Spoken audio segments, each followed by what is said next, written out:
Hey Dragons, it's December 4th, so the fourth day in our reading countdown. Thanks for joining me.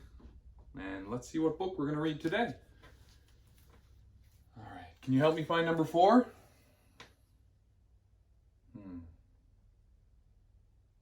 Oh, I see it. Let's see, what story will we be reading today? The Little Mermaid. So I had a question from a couple of students. They asked if I wouldn't mind sitting a little bit closer so it would be easier to see the pictures. So we're going to give it a shot and try something a little different.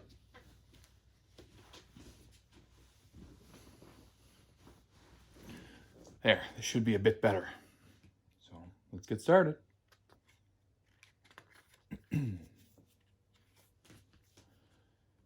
Down in the deepest ocean, there once lived a mermaid princess called Ariel. She was the youngest daughter of King Triton, ruler of the Mer people, and she had the most beautiful singing voice in the whole of her kingdom. Her father loved her dearly, but she was always getting into trouble. Ariel longed to be part of the human world and spent her time exploring old shipwrecks. When Ariel was 16 years old, King Triton arranged for her to sing in a magnificent concert, and Mer people came from all over the kingdom to hear her. That evening, however, Ariel was so busy exploring with her friend Flounder that she forgot all about the concert. She had found some human treasures and taken them to the surface to ask Scuttle the Seagull what they were. The Sea King feared for her safety and, thinking humans were dangerous, warned her to stay away from them. Ariel tried to protest, but her father wouldn't listen. To make sure his daughter obeyed him, King Triton ordered Sebastian, Ariel's music teacher, to keep an eye on her. But it wasn't an easy task for the worried crab.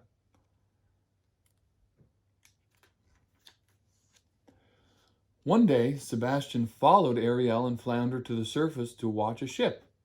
The crew were celebrating the birthday of a handsome prince called Eric, and Ariel watched them in delight. Soon, storm clouds gathered overhead.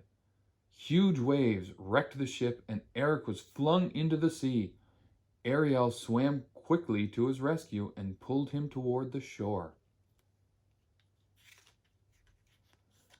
"Look, he's breathing!" cried Ariel. She gazed at Eric and fell deeply in love. Then, as she sang to him, his eyes began to open. But, hearing a voice in the distance, Ariel slipped back into the water and hid behind a nearby rock. She watched as Eric's servant led him away. When they were out of sight, Ariel swam home. "Someday," she vowed to herself, "I'm going to be part of that human world." Sebastian had seen everything, and it was not long before the Sea King learned that Ariel was in love with a human. Triton was very angry. Determined to teach his daughter a lesson, he stormed into her secret grotto and destroyed all of her beloved human treasures. Ariel was heartbroken. Then, two sly-looking eels called Flotsam and Jetsam appeared. "We knew someone who can make all your dreams come true," they hissed. "Ursula has great powers." "The Sea Witch?" gasped Ariel. She knew that Ursula was her father's worst enemy. The Sea Witch had been banished from the kingdom many years ago and was now seeking revenge. Ariel hesitated. Then, thinking that it was her only chance to win Prince Eric's love, the little mermaid swam away with the evil eels. Ursula greeted Ariel gleefully. "The only way to get what you want," the Sea Witch explained, "is to become human yourself. Fortunately, I know a little magic. Now listen, here's the deal. In exchange for your voice, I will turn you into a human for 3 days. If Eric hasn't given you the kiss of true love in that time, you will become a mermaid again and belong to me forever." A scroll appeared in Ursula's hand. "Go ahead and sign," she urged. Ariel was terrified, but, thinking of Eric again, she signed. A moment later, she was walking on the seashore, a human at last. Prince Eric had been searching everywhere for the girl with the beautiful voice who had rescued him. He had almost given up hope of finding her when he noticed someone sitting on a rock. The girl looked familiar, but when he found she couldn't speak, Eric realized she wasn't the one. Feeling sorry for the voiceless girl, he led her back to the palace. The next day, Eric took Ariel on a tour of his kingdom. They enjoyed being together, and Ariel was sure the prince was falling in love with her. Later that afternoon, when they were boating on a lake, Eric leaned forward to kiss Ariel. But at that very moment, the boat was overturned. The sea witch had been watching them, and, fearing her plan was about to fail, she sent her precious eels to take action. Later, Ursula, disguised as a woman called Vanessa, and with Ariel's trapped voice in a seashell necklace, made her way to the shore, where she captured Prince Eric under her spell. Eric led Vanessa to the palace, and the very next day announced that they were to be married. The wedding ship was to depart at sunset. Ariel and her friends watched in despair as the sun lowered in the sky.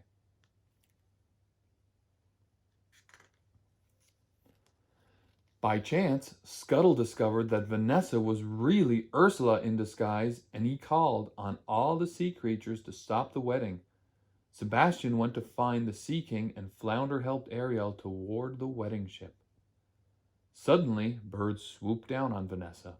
A lobster pinched her nose, and some dolphins sprayed her with water.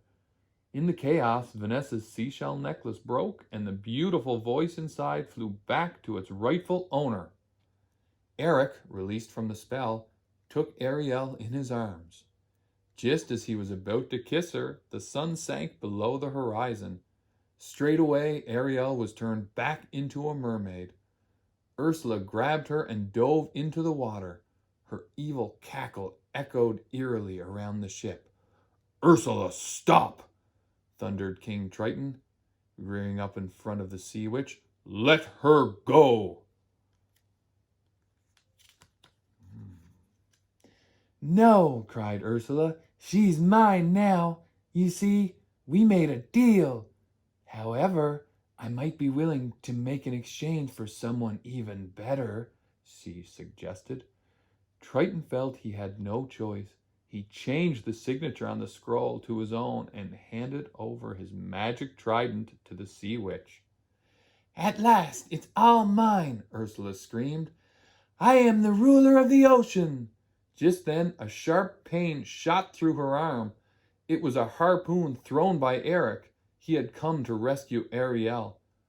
The sea witch swelled with anger and towered above them. She summoned all the sea's power and stirred up a giant whirlpool, dragging up ancient shipwrecks from the seabed.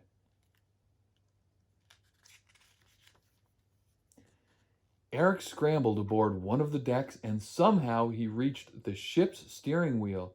Using all his might, he aimed the broken bow directly at Ursula. With a terrible scream, she disappeared under the sea. Triton's power was instantly restored. He rose to the surface and saw Ariel gazing lovingly at Eric, who was lying on the beach. "She really does love him," Triton murmured to Sebastian. "I suppose the only problem left is how much I will miss her."